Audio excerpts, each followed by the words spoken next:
All right, I know you guys are all curious about who's got your money. You guys ready to get into that today? Yep. All right, that was weak. You guys ready to get into that today? Yeah. All right, a little bit better. I think we can muster some better excitement. So today we're going to talk about the number one thing, the proverbial elephant in the room that I believe is keeping founders from their raise that they want to do. Usually we call it market readiness, but we're actually going to get into an exercise, the main activity that founders want to skip that keeps them from getting funded. And today we're going to talk about your market blueprint. So today, I'm going to start with a question. What do you believe?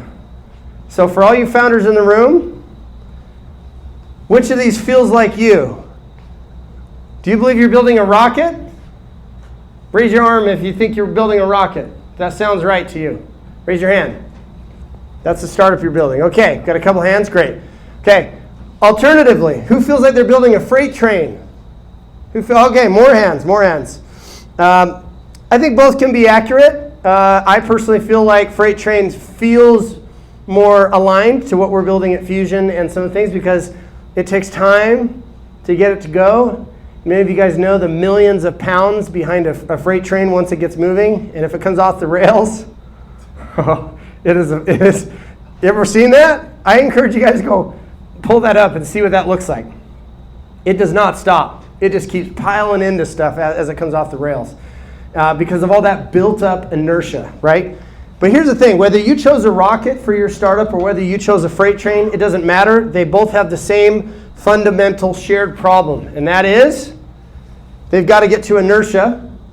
So you've got the rocket is taking off from it, and as it goes into the Earth's atmosphere, it's burning up 80% of its fuel. That's the big orange tank you see on the shuttle. It's going to burn 80% of its fuel just to get to the atmosphere.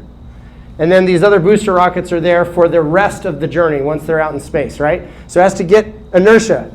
And in order to do that, you have to get to some momentum. Same thing with a freight train. It's got to start from a dead stop, and it starts to build, till it gets up to its cruising velocity, right? So this is the shared problem that every startup has, whether they're a freight train or they're a rocket, is inertia and momentum. Okay, forgive our little dainty screen here this morning. We're here to talk to you guys about the 1,000 challenge. I've called this 100 first tries for many, many years as a VC. What this is I can tell when a founder has not talked to 100 clients. Any marketer in the room, Ben's here, will tell you the same thing. We can tell when you have not done this enough. I like to put 1,000 because I think that's the real number. If a founder wants to get extra credit, if a founder wants to really make sure they've got it nailed, they're going to talk to 1,000. Now, I just want to put this in perspective. You guys are about to build a freight train or a rocket that's going to probably take 7 to 10 years, right? Okay, that's probably fair. And you don't want to take the time in the beginning to de-risk and to make sure that you're on the right track. If it's a freight train, or that you've got the right rocket fuel, if you're building a rocket, this is a big problem. Founders want to skip this, and when we put 900 investors together with 4,500 startups on the last version of the platform, we found out that founders want to skip doing their client feedback early on, and it turns out that funders don't want to do the work for you. It turns out that funders are looking at 1,000 deals and they're saying, why should I fund you? Fundamentally, if this had nothing to do with fundraising, you should care about this because this is what determines whether or not you're going to build a business that actually makes it in the market long term. Okay? That's important. Like if fundraising is not a thing, the only thing left is to understand that the product that you want to build, the company you want to build, that the market actually wants to buy. And this is a really big deal, like that founders want to skip this. So number one, find the rocket fuel. And this is the part that really gets confusing for founders before you build the rocket. A rocket goes where with no rocket fuel? Nowhere. And freight trains also need a combustible energy source. You can't even begin without that. So I think that this is one of the biggest challenges that founders have. And I believe that the 100 or 1,000 challenge gives you the rocket fuel, gives you the raw data, the raw information, the raw instinct to know what your clients actually want and what the problem is that they want you to solve. We call this problem fit. And that the problem fit dictates the solution. Don't hear product, think solution. Solution's theoretical. The problem is actually the logical, like physical or non-physical representation of what you're actually going to build, right? And then the last thing is all that feedback, problem fit, solution, product, is your go-to market, right? That's how you know what your go-to market should be. You don't know your money messaging if you haven't talked to a bunch of these clients and customers. And we're going to get into some practical examples of this. Okay, problem must be easy to communicate. When you talk to a potential lead or a client, are they like finishing your words as you're talking about it because you've nailed the problem statement? It must be very painful, and it must be a must-have, right? And then immediate.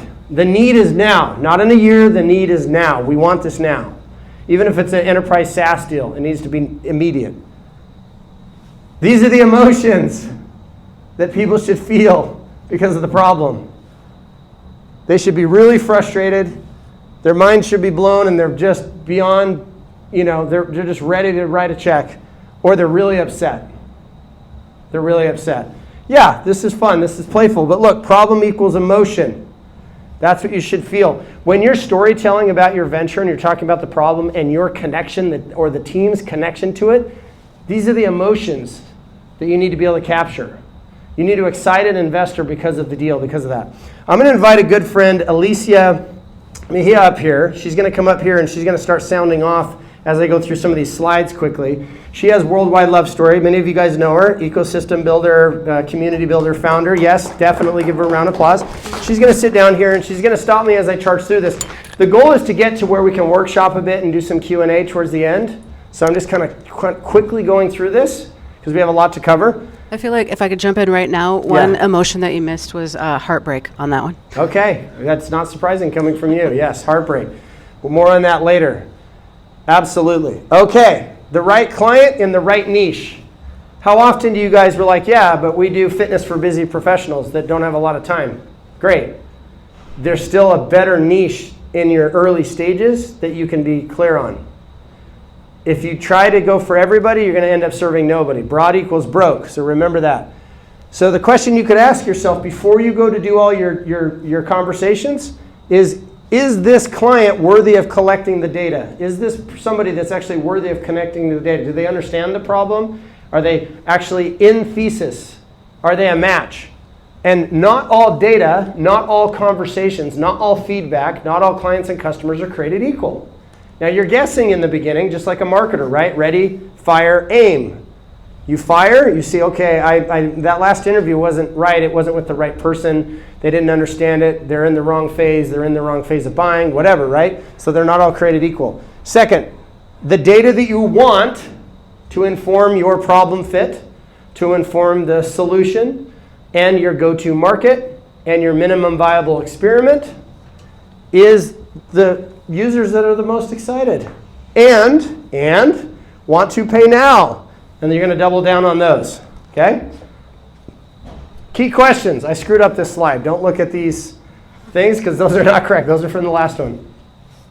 Alicia is going to give you her opinion as she's going through this with Worldwide Love Story and doing her. She's done many interviews over time, but she's redoing the process so that it's fresh and sharp in her mind with the things that she's been learning as a startup student on her own and from Fusion 42. In your opinion, what would be examples of key questions that founders should be thinking to ask their audience before they go build a thing? Before they go attempt to raise? What are key questions? I think your first key question, obviously, it seems obvious but might not be, is that you just want to establish that the person that you're even talking to has the problem and how near and dear it is to their heart. Like, is it something they've experienced? And also the importance of establishing how recently that was to see how fresh it was in their mind. Any other examples of key questions? John, maybe you're looking for a candidate to hire in your company or maybe to bring in as part of the executive team. What would be an example of an identification question that kind of narrows the field very quickly? Anything that comes to mind? Hiring expert, human capital guy? Yeah. Nothing comes to mind. Okay. Yeah, no. So I'm sure that normally he'd have 10 things he could share on this, but you can have somebody that's really talented that is just not a good fit for the role, right? So examples of this, if you were to look at the EOS, Entrepreneur Operating System, that is kind of a lightweight framework for hiring, is Is it the right person on the right seat, on the right bus, with the right role? Do they know the job, want to do the job, and can they do the job? These are examples of little things that when you add up these things, you start to narrow the field pretty quickly. Does that make sense? Totally makes sense. I feel like with you, it would be, are you even looking, right? Like for me, I go, I'm solving for heartbreak. So I need to find out whether or not this person has ever experienced heartbreak in their life. That's one of my first leading questions. And look for the energy. If this is not a survey, if this is not a micro survey, if this is an interview, if this is a conversation is the best word probably. Look for the emotion around it. That's the reason I put up a bunch of big, I've never done that, big emojis there, is I want you to tap into the emotion. Okay, collecting feedback. We're going to give you our suggestions based on thousands of experiences of helping founders on 3 potential ways. I like to get mixed data as much as I can, but these are 3 just off the top of the head. The best, in my opinion, is live interviews, and really more where it's a conversation back and forth. Either they know that they're being interviewed and you're collecting the information, or they don't and you're just out there collecting. I think conversations are the best. Also the hardest to scale and the hardest to grab the data for a later date and time unless you recorded it or used your AI transcriber or something like that on a phone call. Does that make sense? Whenever possible, please try to transcribe or collect the data. We'll talk about that, why that's important. Because you're looking for the common denominator. That's what you're doing. You're looking to get smarter and make better bets, better intuition, better instinct as time goes on. Second, a micro-survey. What I call a micro-survey is it's just super lightweight. It's like just, hey, 3 questions, 4 questions, 5 questions. Really easy. And pay very close attention to the way that they answer the first data set. If that data set's not answering correctly, then you're asking the wrong questions because you're not leading them correctly, right? And then third is the time-tested survey. And this could be as simple as a Google form. Now here's the problem with surveys. The longer it is, the less likely they are to fill it out. You've seen this on form fills on websites. The more information you ask for, the less likely they are to do it. This is the most impersonal, and it takes the most time, but it gives you the data real quick right there in front of you, right? Again, I think conversations are the best. I think you should use all of these. All of these. Guys, I've been talking about this concept for over 10 years.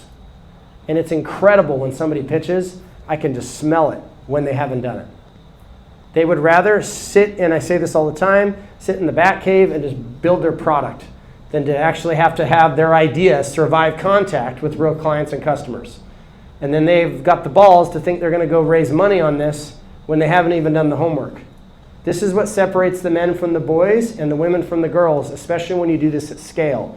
And I wrote a tweet earlier today that I'm actually going to kind of quote real quick because I think it taps into this. Can't find customers, pitched 3 investors and haven't raised yet, building a team but have only spoken to 2, whether it's a client, dollar, or talent capital, because we talk about the 3 capital macros all the time here at Fusion, or most things with startups, you need more volume.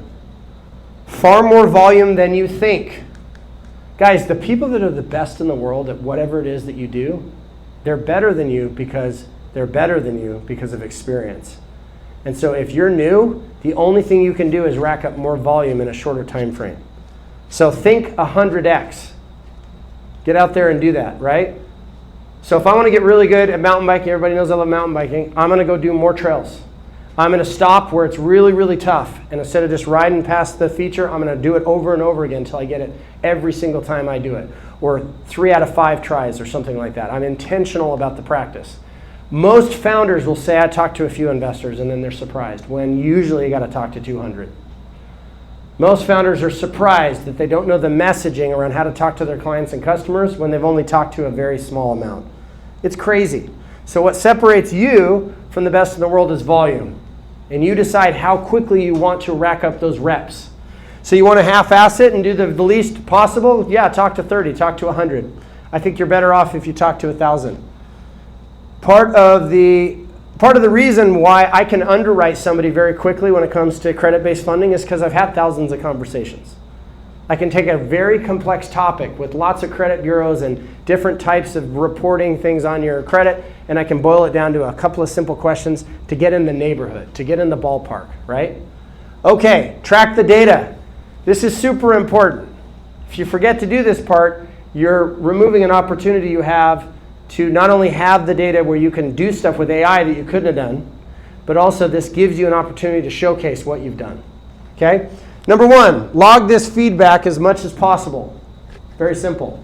2, it becomes fuel for your problem fit at GTM. This is the raw rocket fuel for you to know if you've gotten the right problem fit. And then how are you going to market? Because you're going to make a bunch of decisions. This is your information by which to make that decision. What feels right? And if you talk to 20 people, you don't have an instinct. You talk to 1,000, you've got an instinct. You've kind of meta-learned that particular opportunity. And we're going to talk about why going up against the market, unless you're going with the market, is a bad idea here in a bit.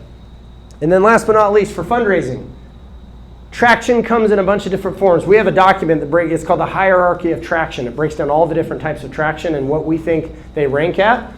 If you don't have, revenue is the euphemism for traction most of the time. That's what people want to see as revenue, right? But if you could say, we talked to 1,000 clients, and this is what they said, and 500 are on a wait list, and they love us, and they're beta users. That's a form of traction because it shows savviness, it shows execution, and it shows a bias towards action. A bias towards action. I would jump in there on that one too, because to point two, it becomes fuel for your problem fit. What you're also doing is doing yourself an early favor, because if you take the time to do the longer form interviews and so on, the clients or people, prospective future clients that you're talking to are actually giving you the language that you can use in future copy and in future marketing, which is just, it's really invaluable. So these are things that if you are going to document them, figure out a way early on to organize them so that you can go back and retrieve them easily at a later date. So there's a fellow freedom fighter that stands for entrepreneurship, building ventures, capitalism, the United States being the best place to potentially have the opportunity to build a venture. And his name is Patrick Bet-David. Now, if you've ever watched him, he interviews everybody. He'll interview mobsters, he'll interview people from the left, from the right, whatever, people that strongly disagree with his opinions. But what's amazing is watching how well he does these interviews. There's an instinct he has built from doing it thousands of times when he's in the hot seat and he's real time in front of the biggest people you could potentially interview in the world. We're talking the people that control the most money, whether it's Ray Dalio or Trump, whether you like him or not. He's gotten to interview them all. You can't fake that, founders. You can't fake that. And I just can't stress to you enough, since I believe fundraising and building a business is a marketing and sales exercise, you build that instinct through doing the sales and the marketing early on and falling on your face and figuring out what works from what doesn't work. That's what makes you the best founder in the world. So don't think you can skip it. I would piggyback on that by saying also what you're doing is you're getting your reps in. You're helping yourself become a more active listener, the more people that you actually interview. I can't tell you how many times I watch interviews and then people are, you can see there's a good question in there, but the interview's not paying attention because they're too nervous and they're looking at their card to see what they're supposed to ask next, as opposed to like actually listening when people are giving them like gems that you could potentially keep going. So yeah, it's a skill, and I actually watch a few videos on how to steal some tips from the pros. This becomes your startup sixth sense. This becomes your intuition, right? I want you guys to start thinking of yourselves as startup scientists. Startup scientists, I think, usually try to let the data show them what is reality, because they have to be able to prove it in a white paper later. So here's a couple things a startup scientist would do if they're a startup. They start at the earliest instance. You need to think earlier about getting these processes started, these conversations started.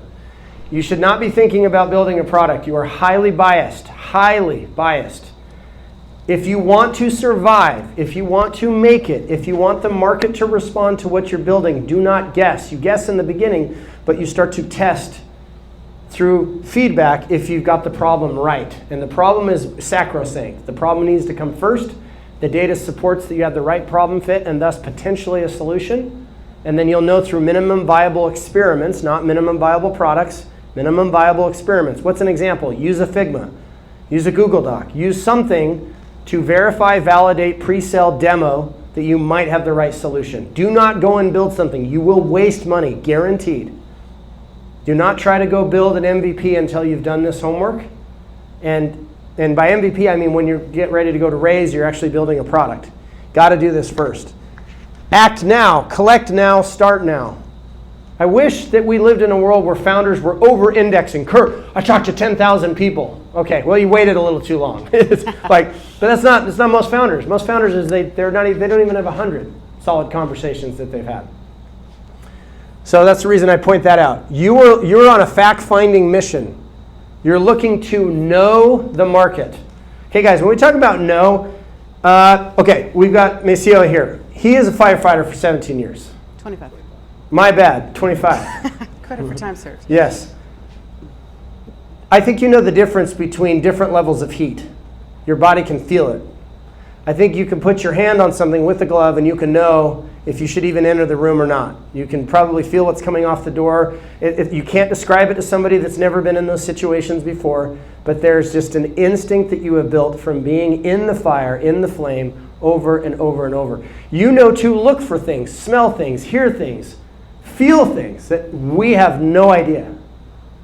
There's a vision, and that your mind has eyes to see that ours don't. We have the same pair of eyes, but your mind sees things that we don't. How's that feel? Right? Yep. Okay. That's what knowing means. That's what I mean knowing in this context. Okay? I've been here before. I know what can go wrong. I've made the mistakes. I left my companion, da-da-da-da-da.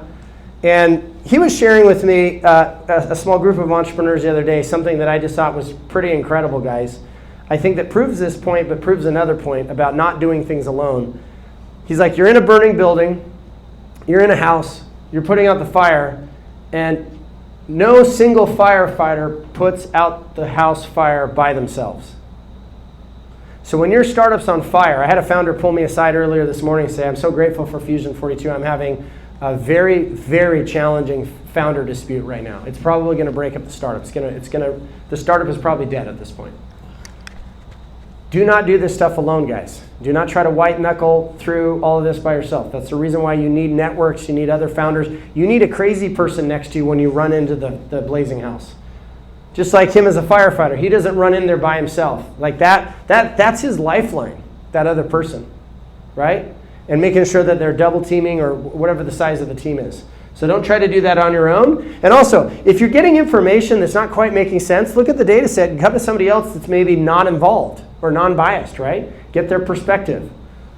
Okay, design, then build, then raise, but always, always, always, always do it with the market. With the market. I was out mountain biking yesterday. It was 25-mile-an-hour winds. I was getting blown. I was at the top of the mountain too. I was straight getting blown off the side of the mountain. Strongly don't recommend that you do that, especially when you're riding on a cliff edge, which is what I was doing. The whole time I could just feel the bike like trying to shift out from underneath me around corners and stuff. Not a good feeling. That's what happens when the market is against you. The wind is working against you. Okay, flow. Flow.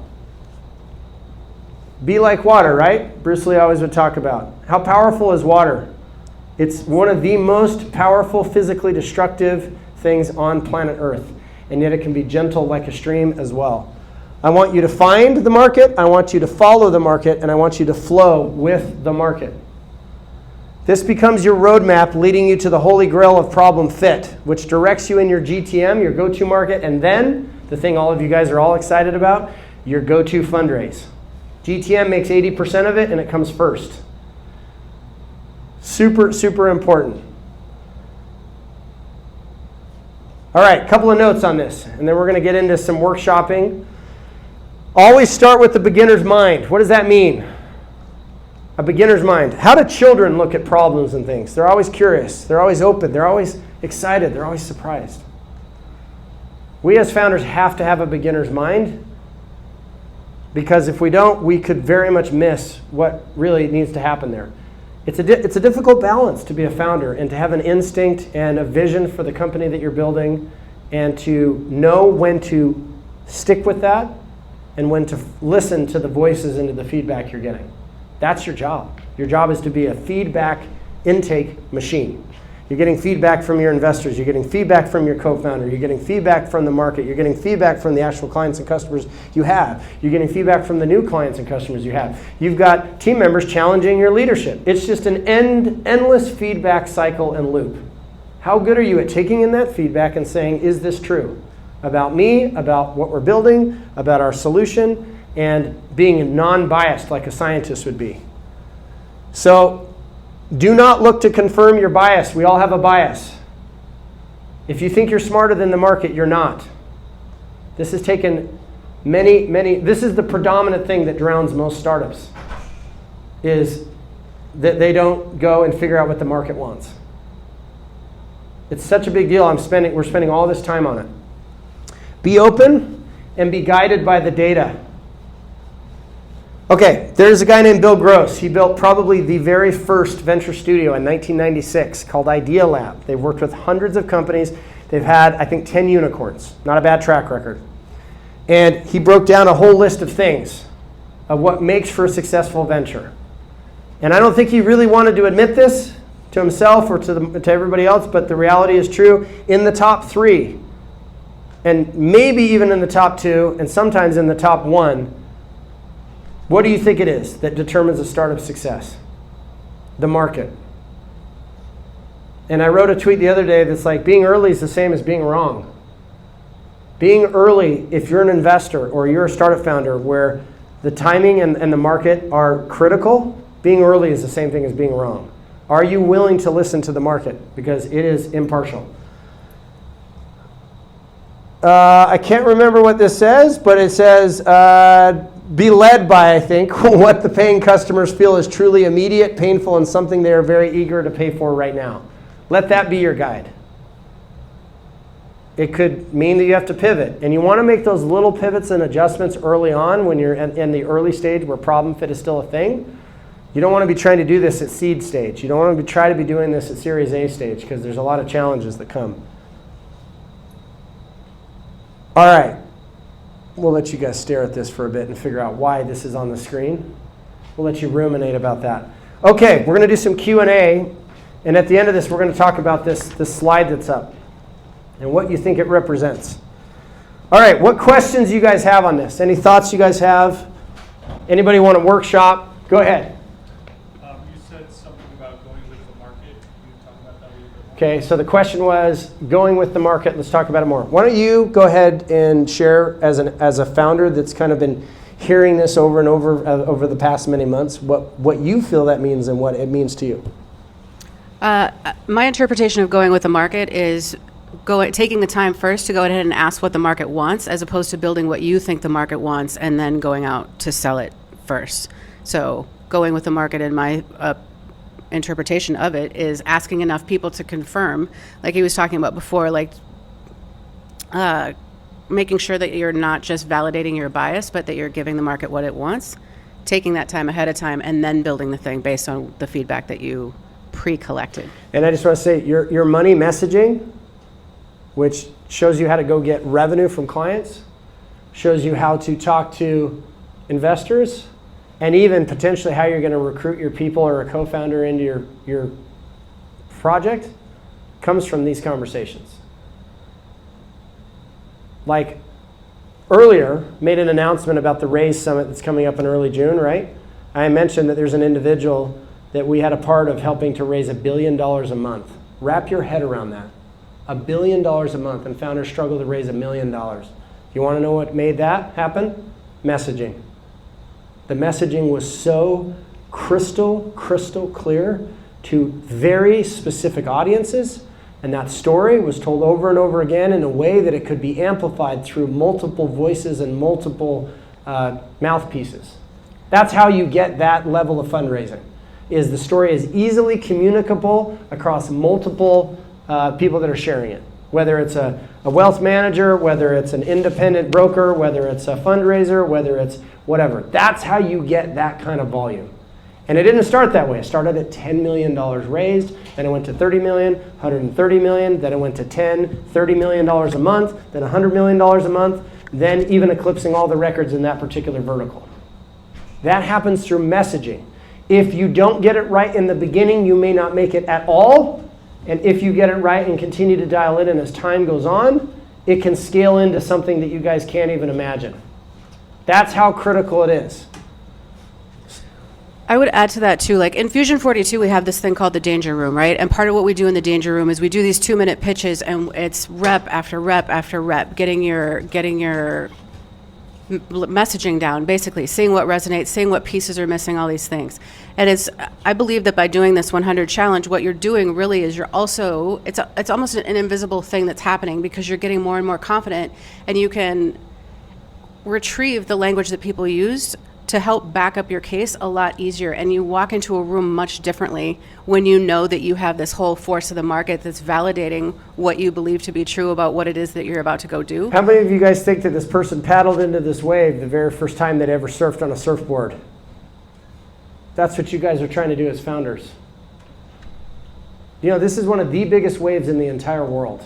There's only 3 or 4 places that can produce a wave this large.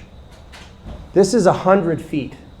Can you even imagine the amount of pressure and power of the wind just coming up the face of the wave, and the volume of water coming down over the top of your head? And you're coming down this thing at 50 miles an hour, and you're not strapped down and all that other stuff. Can you imagine? If this is the first time you've done it, your chances of surviving it are 0. In fact, I will say you won't even get on the face of the wave. You won't even know how to drop into it. So I hope that we're just really like driving this home. I still haven't told you what this slide's about. I mean, there's maybe 30 people on Earth that can surf this, that even have the ability to drop into it. What was your follow-up question?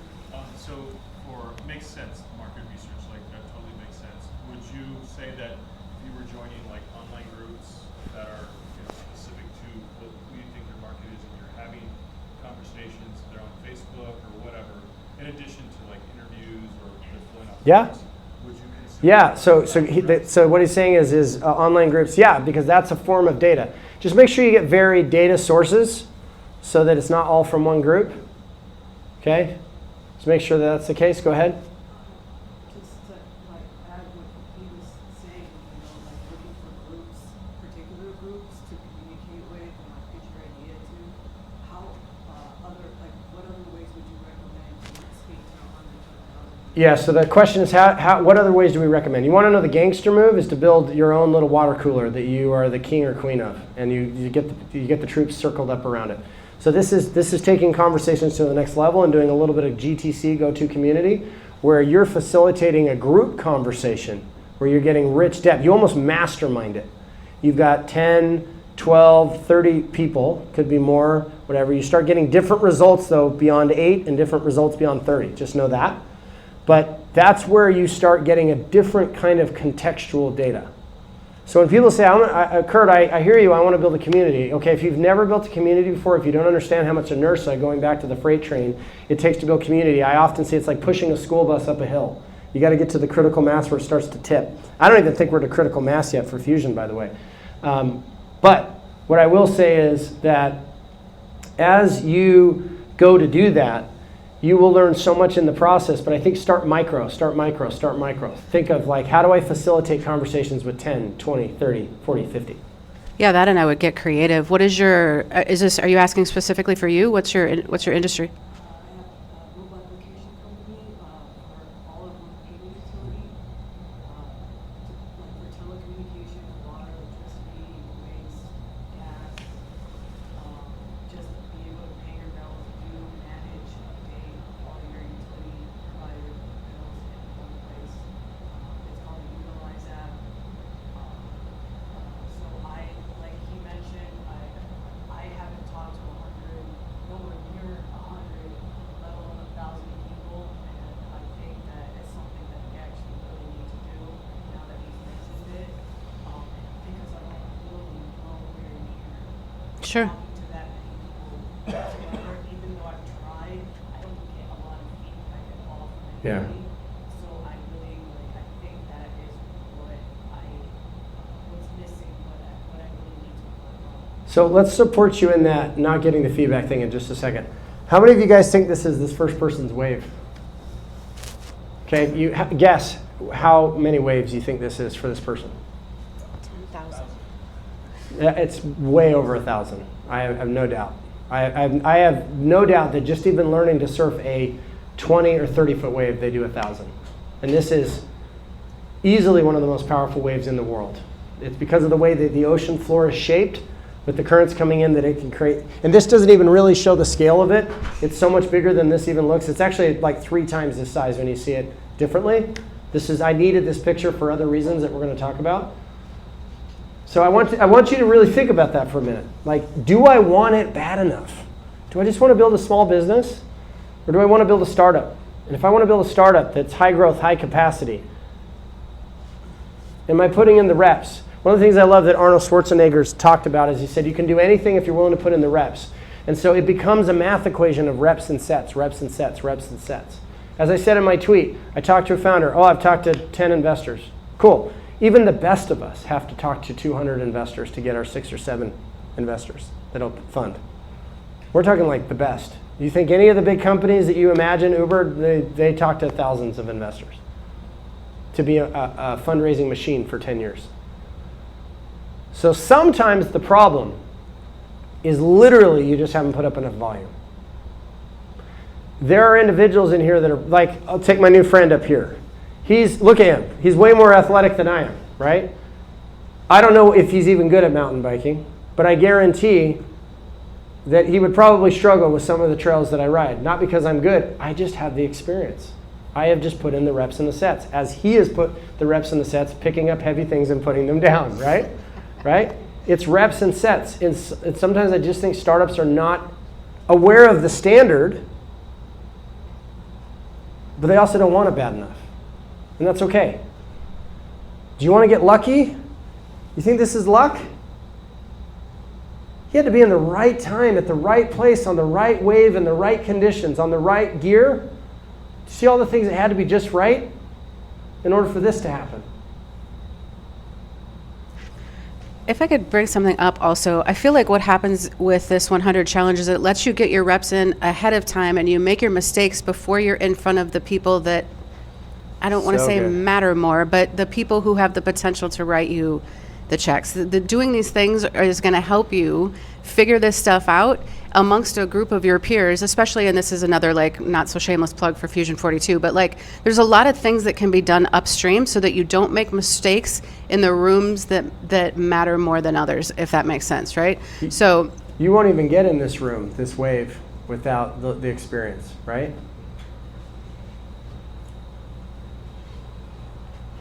Guys, why is it that we tell founders to put in their pitch that they've had a successful exit before?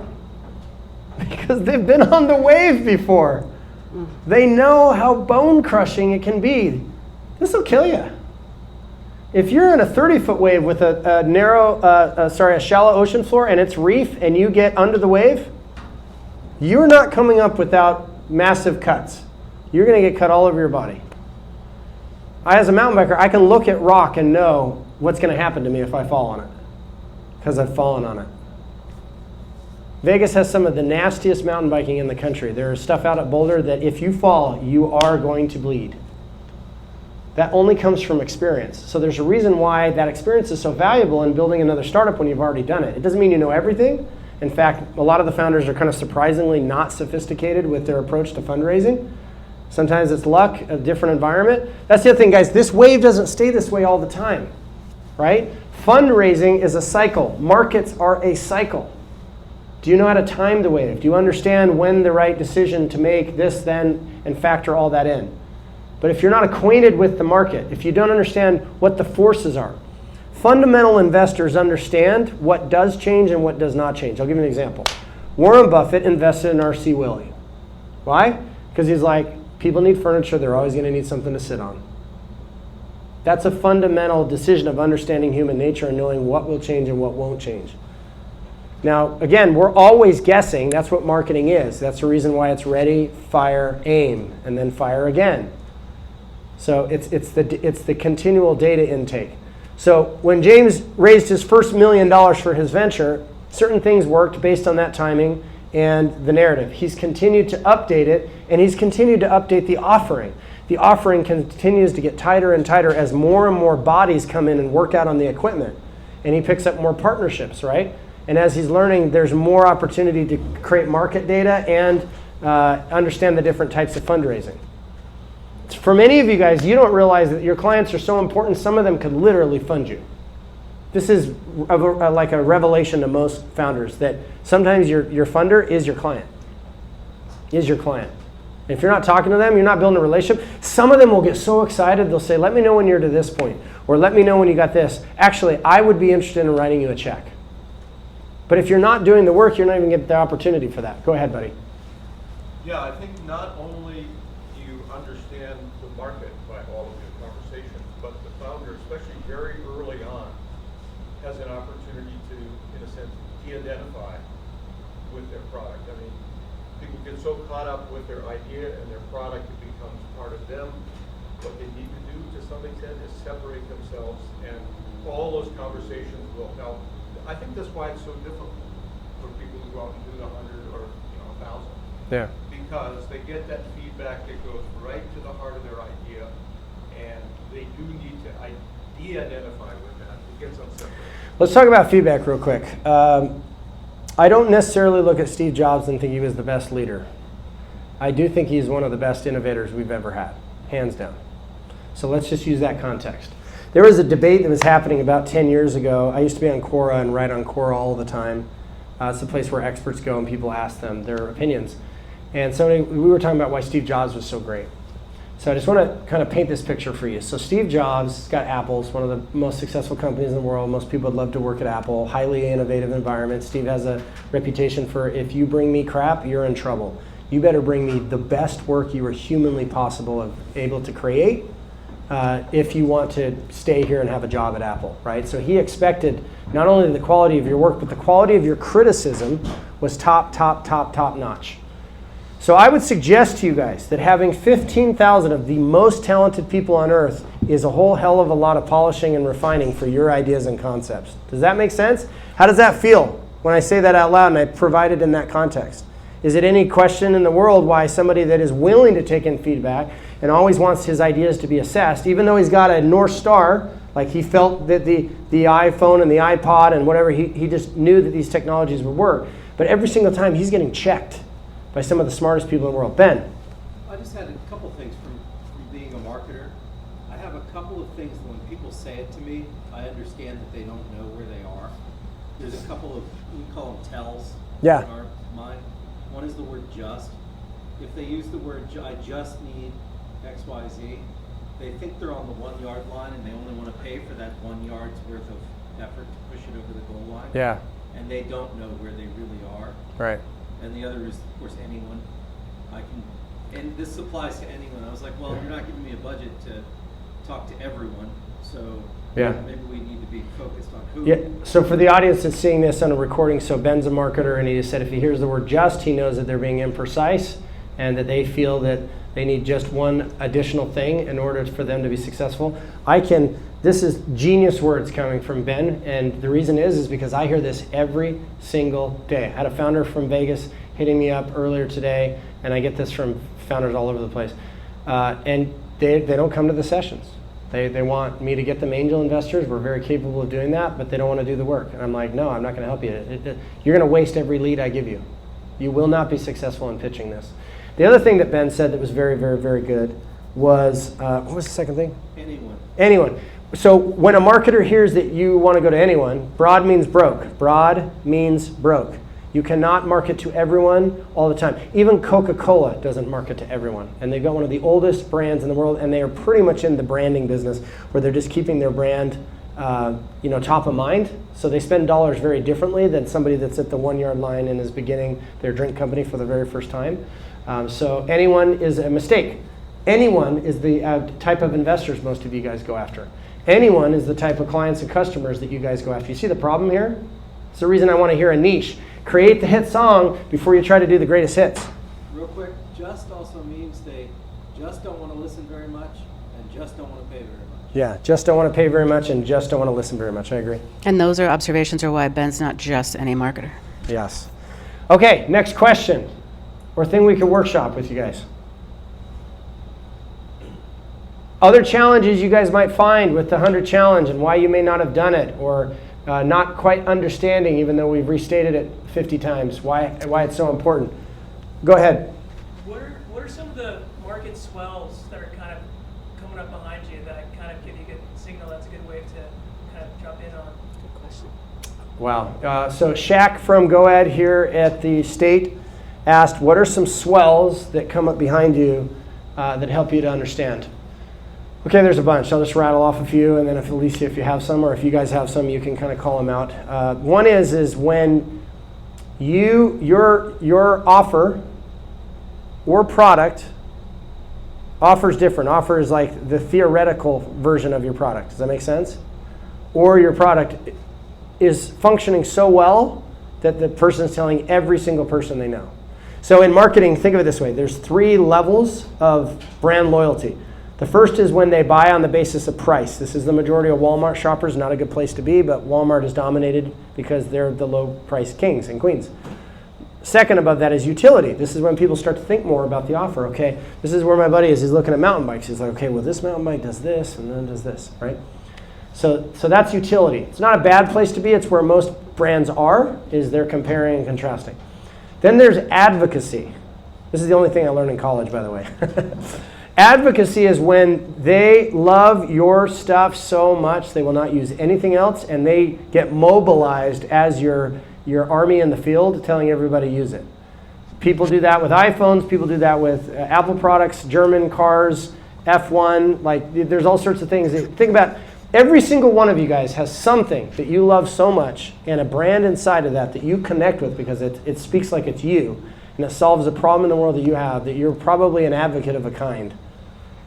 I get a lot of my phone calls outside of all the stuff I do for startups and investment and private equity are for things where people want my advice because they know I have strong opinions based on lots of research and experience, whether it's travel, whether it's, hey, which country do I go to, or what do I use, or even down to like, what bag do I travel in? Because I have so much experience like dealing with being gone for 3 or 4 months at a time or whatever, right? And I'm an advocate for certain things. So something Steve Jobs did, he wore black turtlenecks so that his decision fatigue, he didn't want to make 100 decisions when he first woke up. He knew he was going to get hit by an onslaught. So he wanted to reduce the amount of decisions and cognitive load that he had to decide on. So what do I do when I travel? I travel in a backpack. I buy, all of my stuff is designed around a personal item size or a carry-on item size, and everything is designed so it is less in and out of my bag when I'm moving from hotel to Airbnb or from this car to that car or whatever.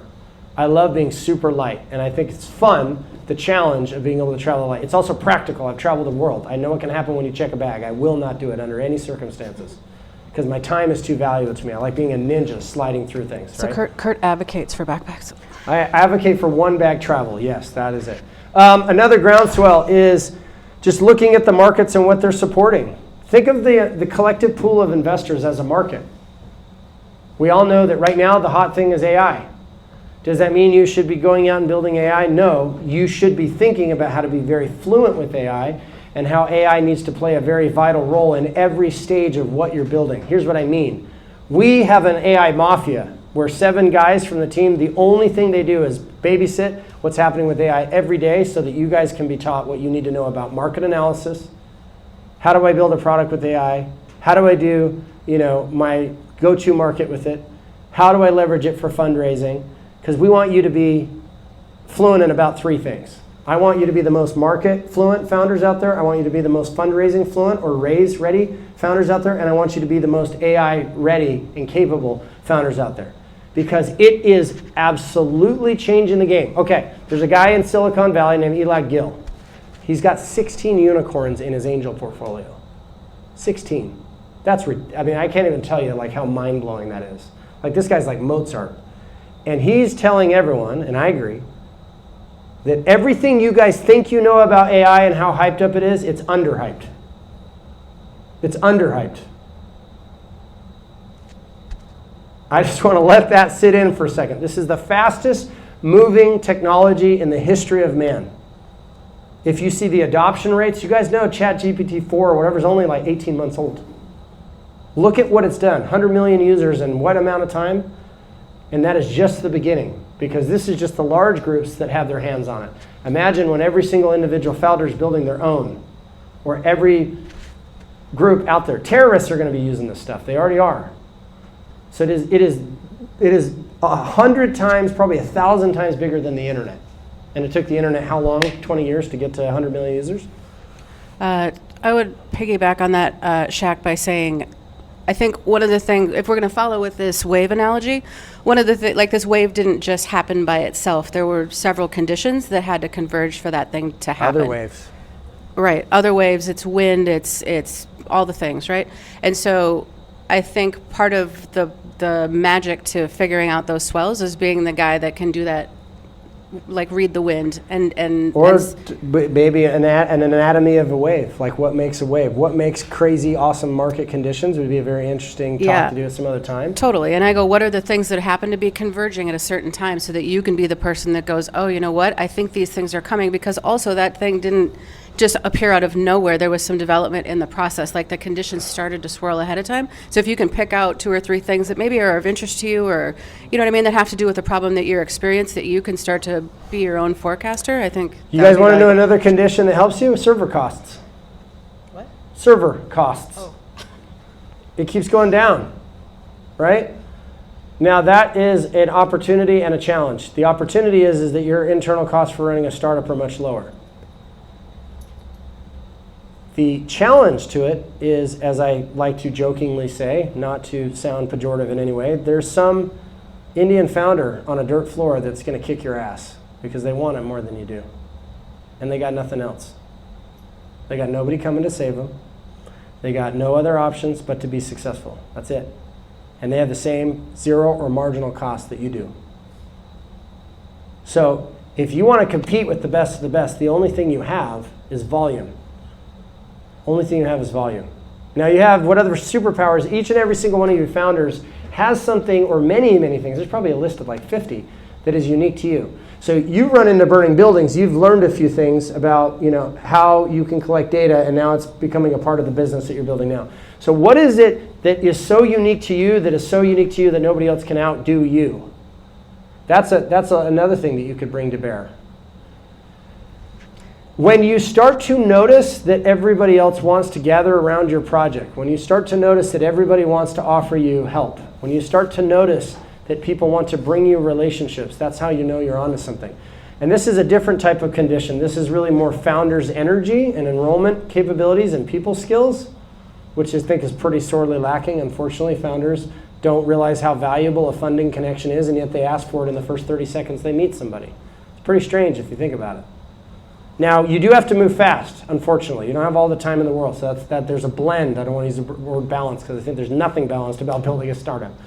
But there's a blend of kind of knowing when to push and when not to push, right? But I think that founders do not spend enough time on their own people skills. So Jim Rohn, one of the great speakers that basically created Robert Kiyosaki and Tony Robbins and all these that came to follow, he would talk about your philosophy will show me what you believe, and what you believe will dictate to a degree who you are, your identity, and that will show me what your discipline is. And then that'll show me what your production is likely to be. Why is it that some people can have nothing and yet they can go out and outproduce everybody else? Why is it that the Wright brothers were able to produce an airplane that actually flew? They were bicycle mechanics. They didn't have the government backing them. There was other competitors trying to build airplanes and they had all the money in the world. They had universities of higher learning behind them, capital, banks. Why did they not make it? It was a nice to have for them. In the same way that your clients and customers have nice to haves that you probably shouldn't concern yourself with, you have nice to haves. Is what you're building a nice to have, or is it something that you're willing to be very honest with yourself? Founders are not very honest with themselves. They're not honest at looking at the market, and they're not honest with themselves about what gets to shift and change. And I know this because 50 interviews in, I got the same answer from every single funder all over the world when I talk to them about what founders ask about themselves, or how self-aware are founders, or what founders' willingness is to take in feedback. If a founder asks you for feedback, it's usually about their business. Ask yourself how often you go to somebody you respect or somebody that actually knows or is a champion in the space that you're in, and you ask them for feedback about yourself, whether or not they believe you're going to make it. What if you get an answer you don't like? Maybe that's the day that changes everything. You get an answer you don't like about your business, you realize you got to pivot it. You get an answer you don't like about yourself, and you realize, oh, I had an opportunity to enroll this person, and I did not, because they don't think I'm going to make it. Or maybe the fact that you were willing to ask, and they gave you feedback that they're not used to giving, might even make them uncomfortable, could be the thing that starts the relationship. Every single person that's further ahead of you, there's a part of them that wants to give you that hand up. There's a part of every single person that's gone in. Like, founders know how tough this is. Why do you think founder funders always want to fund the next founders? Why? Because we are crazy. We're the craziest bunch of people in the world to go out and build these things. These things that don't even exist, they start in the mind, and we're going out and creating them. So there's a part of every single founder funder that is just completely rooting for the rebels out there that want to go and shift and change the world. Are you going to rustle their support, their relationships, their capital, their opportunity to be the wind at your sails or not? That's completely up to you. That's the thing that gets unspoken more in any of these rooms than anything else at the end of the day, in my opinion. Your way of being, okay, if we talk about this math equation of your reps, what's your attitude while you're doing the reps? How many of you guys have children? How many of you guys have children like, okay, they're going to go do some house cleaning chore or something? How much better an experience it is when they bitch and moan about it all the time? How bad is it when you get aggravated, you've got to go raise money, and you start to build an adversarial relationship with the investment market because you think that investors are trying to take advantage? If you think investors want to take advantage of you, that is the experience you're going to get. Do you need to safeguard yourself? 100%. You're getting married. But does the average investor want to take your company and want to ruin the... No, they don't. If we wanted to run your company, we would be running your company. That's not what we want. We want the time value of money plus the value you're adding to the market to turn it into a great return, and we want to change the world and say we were a part of something great. That's what investors want. If nobody else has any questions, I'm sorry, what was your name that you said that the founders sometimes take things to heart too much? John. Thanks, John. I wonder, too, if you could speak a little bit to the difference between bias and testing someone's hypothesis when it comes to answering these questions. Yeah. Because I think sometimes when we have our own bias because we're so emotionally attached to things, but if it's just a hypothesis, it almost sets it outside of ourselves, and now we're proving something that's not so close to our heart. So if you could maybe speak a little bit to how to remove bias from what it is that you're asking. So you guys know what leading the witness is? You know, when you ask questions in a way where you're kind of like backing somebody into an answer? Are your conversations like that all the time? You need to be really careful and cautious about the way you ask questions if you want to get a pure data set. Are you super open and truly willing to take in the answers? Or are you just looking for the answer that you already think is true? Now, if you can step back and try to be objective about it, which is tough to do, and you start to still see a pattern, that's when you know you've hit pay dirt. It's kind of like I think that there's probably somebody that's more statistically driven than I am would be better to inform me on this, but to me it's a feeling. If I can ask questions in as much as non-biased way as possible and I keep getting the same answer, okay. Because what you're looking for is the common denominator. You're looking for the common denominator. And you're looking for the energy behind the answers. It's kind of a feeling. But then again, any of you guys that have done your client research, James, you probably could speak to this. You've done so much of it. What would be, and you've got way more of an analytical mind and a math mind than I'm ever going to have. So you've got that. So what would your opinion be on this topic of trying to take in data and not be biased about it? Because yours was theoretical at one point. Then you put the people on the machines. So he's got a circuit of equipment built with software and everything else where you go in, you're in there for 15 minutes, it takes you to your genetic potential in 15 minutes, you're in there twice a month, and it kicks your twice a week, and it kicks your ass. It's built for the busy professional, probably people that are in the, triathlete range as far as income, $70,000, $80,000, $90,000 a year, where they start to value their time. The more money you make, the more you start to value your time differently. What's been for data capture and for trying to get unbiased input and data, what have you noticed? I'm a researcher by nature. I could sit at home 12 hours a day researching every study on human performance that comes out. So, and there's, if you take fitness, there's two sides to it. There's the bodybuilder side, there's the performance athlete. Yep. Everyone's got their opinion. I just want to prove what the answer is with data. So it doesn't matter whether it's... I just want to prove what the answer is with data. I just want to prove what the answer is with data. Not my answer, not what I hope for, but what the real answer is, because that's how you build a business. Continue, sorry. Yeah, and there's, just since we've started, there's so many, if you would have talked to me 10 years ago, I was always involved in fitness, I would have argued to the death about certain principles, and the data doesn't support that. So the long-term goal is to have the largest exercise study in the history of the world, and the data is the data. It doesn't, is it low reps, high weight? What is that answer? And it may be different per individual. We want to know what that is. So when we first started getting talking heads on YouTube and stuff, after seeing so much polished stuff on the news, and what we grew up around polished TV, what worked for many of my fitness influencer friends or whatever, where they made millions and millions of dollars, was cameras, cell phone cameras with no heavy editing, because it was authentic, it was real. Who could have guessed that that was going to be the case? Who could guess that an ugly landing page is going to do better than something that's super well designed? Who could guess that? That's why you A/B test. You test A against B, and you see what the response is over and over and over. Can I ask a follow-up question to that then? What was the quotable thing you just said about the data? I just want to test and let...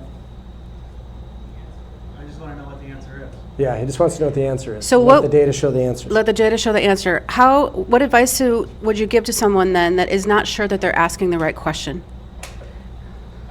Just keep asking the question. I mean, my question is exactly the same. What's the optimum input for the human body? And this includes nutrition. There's 50 million, there's so much data coming out in the health side of this. Yeah. The output is going to be for each individual. What is that answer for each individual? Got it. Okay, thanks. Okay, so you guys may or may not know Alicia. She's going to explain real quick, very briefly, what this survey is. I would encourage you guys to contribute to this, contribute to a founder, scan this, go take her survey. She is in her 100 challenge. I mean, I think she's past 100, but she's in her 100 challenge as well. And so this is a real example of one of the ways you can do it. You've got a room full of individuals that are other founders. Founders like to support founders. You take 5 minutes. You go honestly, fill out the survey so that she can get some data. You guys may or may not be individuals that feel that you've experienced heartbreak in some way, shape, or form. And she would love your guys' feedback on that. Anything else you'd like to say on that real quick? I would just Oh, say... sorry. What? Just want to make sure everybody got it. Oh, yeah. So while you're pulling out your phones and being very loving individuals and helping me with this survey, what I would say is to your earlier question about like how do I know where to find my people and all these sorts of things, what I did to get this far, especially in this like latest iteration, is that I have been just chatting with ChatGPT and asked the questions. If you were going to do this, what would your questions be? Took that, dropped it into type form, boom, had my answers, added a QR code, here we are. So sometimes it could be as easy as that, and then just starting to cast a wide net. And if you don't get the answers that you want from this group, one, it might not be your right group, and two, you might, to my earlier question to James, you might not be asking the right questions. So next time you guys watch a founder pitch, whether it's in the Danger Room, whether it's at Pitch Kung Fu, whether it's at a pitch event that's not a Fusion thing, ask yourself, do I believe this person has done a 100 challenge? You'll start to notice. This is your rocket fuel, is this raw information. And I just try to remind founders as much as possible, do yourself a favor if you want to make it. Because you don't, the longer you go from starting as a rowboat and turning into a destroyer and ending up as a battleship or a aircraft carrier, you cannot turn around. You guys know how long it takes an aircraft carrier to turn around? It's definitely not like a small speedboat. Okay, who's got some thoughts on what this is all about? Who wants to share on this real quick? Well, here, take the mic. Actually, it's this one. Thank you. I just picked up on Talk. the surfer. In order to actually ride that wave, he has to pivot multiple times. If he's going too fast or he's too low, all that water's going to crash down on him. If he's going diagonal against the wave, he can stay at a height to where he can keep falling with the wave to keep going. It's a founder's mission, a founder's journey. I like that. Alicia's got an answer too. Who else? Who else? Please pass the mic to somebody else that's got, as you had a chance to think about this, what do you think my reason is I put this up there? There aren't necessarily wrong answers to this. That's what's cool. Better be comfortable getting wet. You better be comfortable getting wet, and most founders want to just be on the surfboard on the beach. Like, getting wet is not even in the equation for most founders, I think. Go ahead with Will up here. Thank you. Okay, so I think it might illustrate the road less traveled. I can see a lot of people watching the surfers surf that 100-foot wave, but those people probably can't surf that wave. And people want to see somebody do something great, so maybe that's what it means. Yeah, by the way, guys, there's people out there counting on you. They want to see you do something great. And there's even enemies that are counting on you to do something great. There's books on choosing the right enemy that are actually quite good. Anybody else got things that this picture is making them think or feel about the founder journey, the founder experience? It might also mean how fun it is. I don't know. Hell yeah. Doing hard things is fun. Yeah. We get Shaq over here. You remember you had some comments. I think at the end of the day, it's a surfboard with one person. So you're surrounded by a sea of people, but you kind of own a lot of those decisions and those I love that. quiet moments at 2 o'clock in the morning. You've got big things coming in 2 weeks. That's all you right there. That is so good, Shaq. How many of you guys think that these people can do anything about the experience that this surfer has? How many of these do you think, other than cheering them on energetically, how many of these people can do a thing about the experience this surfer is about to have? Nothing. I love that. Yes, don't try to fix the fire in the house by yourself, but that's a moment in time. At the end of the day, long term, you're right. You have to own your experiences. I love that. Very good. Anybody else? I hope this is like etched into your memory when you guys leave this. One of the examples of this that's all over the internet, and Ben, if you've got some thoughts, great. If not, pass it back to Alicia. Just Thank you he so would much. do way better with a Chihuahua. Yes, they do. They do. Tacos and gorditas. So there's a graphic on the internet, and it's black and white, and it says, dreamers, doers. Dreamers, doers. Alicia. My first impression when I looked at that is I wondered why he was inside the wave and not like on top of it, actually. Yeah. Okay. Here's what I wanted to really. There's so many things we could talk about this picture. I grew up, even though I'm a mountain guy, and I grew up in Utah. There's none of this going on. I have always been fascinated by the beauty of waves and the way that surfers can do what they do. It's just incredible. Love it. So to me, what I saw is these are all founders. These are all founders that are probably not going to make it. They're too busy observing and being casual passerbys for somebody else's journey to actually be on the wave of their own journey themselves. And I think this represents the raw numbers as well. I don't think a founder is not going to have adversity.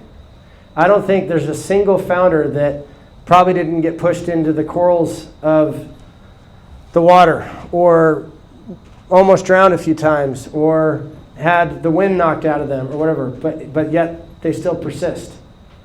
Why is it that founders in Africa can still figure it out? Now, I think there is luck, but you make your own luck based on being in the game. So part of winning at building a startup is not dying. Are you default alive or you default dead?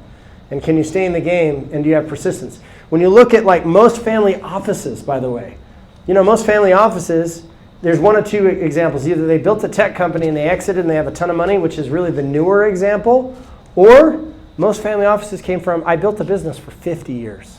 So of course I ended up being at the top. Because who can surf waves for 50 years has the energy to get in the water over and over and over again to get that level of expertise and ability to do that. You had a comment? That just reminds me of that famous man in the arena quote. Man in the Arena, Theodore Roosevelt. Mm-hmm. It's a very good one. I should know that by heart. I wish I did because it's worth it. Man in the Arena, Theodore Roosevelt talked about how this is how most people are. This is the hecklers. This is the individuals that are watching somebody else. And you got the person out there that's getting it done. So when I saw this, I thought most of you guys will not do the work, the 1,000 conversations to be the person on the wave. Because this represents doing difficult things. Your life is directly proportionate to the amount of difficult conversations and discomfort you're willing to sustain. I understand a lot of times people, friends, women I may date, whatever it is, they don't understand the choices I'm making. They don't get it. They're like, I don't get it. Why would you continue to put money in the companies that you've lost? I've had at least 9 of my investments go completely to zero. We'll see what the rest ends up being. Completely to zero, gone. Never seeing anything ever again, right? They don't understand that. And they also don't understand the sacrifices I make as a founder either. So you better really want to be on the wave if you're going to do this. I would rather scare you and have you go build a small business and be successful with that. Guys, small businesses make more money than most startups do. They have a very simple business model most of the time. They're not trying to create the most innovative thing. They're not trying to move at a blinding pace. They're not trying to change the world. They're just trying to create a quality product that people really need. And sometimes those are the best companies. And they outnumber startups like 200 to 1. Many of you guys are small businesses and you just don't know it, frankly, based on the way that you operate and kind of what you're doing. You want to be a startup? Like, there's just, the standard is so much higher. I actually think this wave represents even like the volume of small business owners versus a startup. I think there's so many things that this thing shows based on how difficult it is. This shows a moment in time when this person is on top of the world doing something that's very difficult. How many wipeouts did they have that we could have seen? Right? Those people that go out and jump out of perfectly good airplanes, that actually jump off of buildings and things, the base jumpers are even crazier than the people that jump out of planes. Do you know the mortality rate on that? 1 in 20 is going to die. 1 in 20. That means if you're the same jumper and you're jumping out off of something or at a low situation, right, low altitude, and you do 20 jumps, it could be that jump. Now, I'm not advocating people go and do that, but the people that tend to be base jumpers are the elite of the skydivers. They've done hundreds and hundreds and hundreds of skydives that are at high altitude with 2 chutes and plenty of time before they ever think about jumping off of something that's a couple thousand feet with a wingsuit. And instead of falling, they're literally moving horizontally. That is reps. That is how many sets are you willing to put up. That's how many times are you willing to try. I don't know if you guys have ever been in a wind tunnel. I have. It's super cool. Little minute movements. I also know how to drive a bobsled. So you've got a set of D-rings. When you're inside of the bobsled, you're on the ice, you're going 95 miles an hour, and there's 3 to 4.5 plus Gs that are hitting you as you start to ramp through the turns. And you've got these 2 tiny little D-rings that you're controlling, and it's those little teeny movements. And when you first start, you're like it's like a car. You're overcorrecting tons. It's these little tiny minute movements that make all the difference. I'm sure it's the same thing with the surfer. I'm not a surfer. I don't know, but I can tell you how far on the board you are, what your weight distribution is this way, like everything, how you're getting it to move. And I would also remind you, there is probably near 50-mile-an-hour winds coming up the face of this thing. Crazy. I was dealing with 25-mile-an-hour winds yesterday on the edge of a cliff, and it was pretty gnarly. Not very smart for me to be out there. Then again, that's part of what makes it fun. Okay. I hope this is seared into you guys' memory. You guys get to decide how you want to show up. There's no need to be a hero. Don't do it for the wrong reasons. Do it because you have a burning passion to serve and fix and solve a problem in the world, and that you're willing to put in this level of ability. There was an argument that was made, by the way, about who is the most talented athlete that we've ever had on the planet. Many guys would say Michael Jordan. I don't know that that's a wrong answer. Guy's amazing. There's a surfer named Kelly Slater, though. And he has more fully dominated the surfing sport than any other. If that's the metric as who's dominated the most across all the different categories inside of surfing and for the longest period of time in longevity, Kelly Slater is really hard to match. Like if you were to put him in basketball, it would be like if he was Michael Jordan and LeBron James the whole time and won every single thing. I would love to learn from Kelly Slater how he's done it. I'd love to learn from guys like Lard Hamilton who pioneered surfing these kinds of waves. There's so many more things they have to pay attention to be in the game this long. Like Lard Hamilton takes his fitness extremely seriously, his sleep extremely seriously. So as a founder, are you casual or are you being really serious about what you yourself can do to make sure that you're truly going to make it? And it's ironic to me that it's conversations that are getting in the way of most founders getting where they really want to go. And I hope that's not you. Welcome to Who's Got My Money, guys. Come get a group picture with us. All right.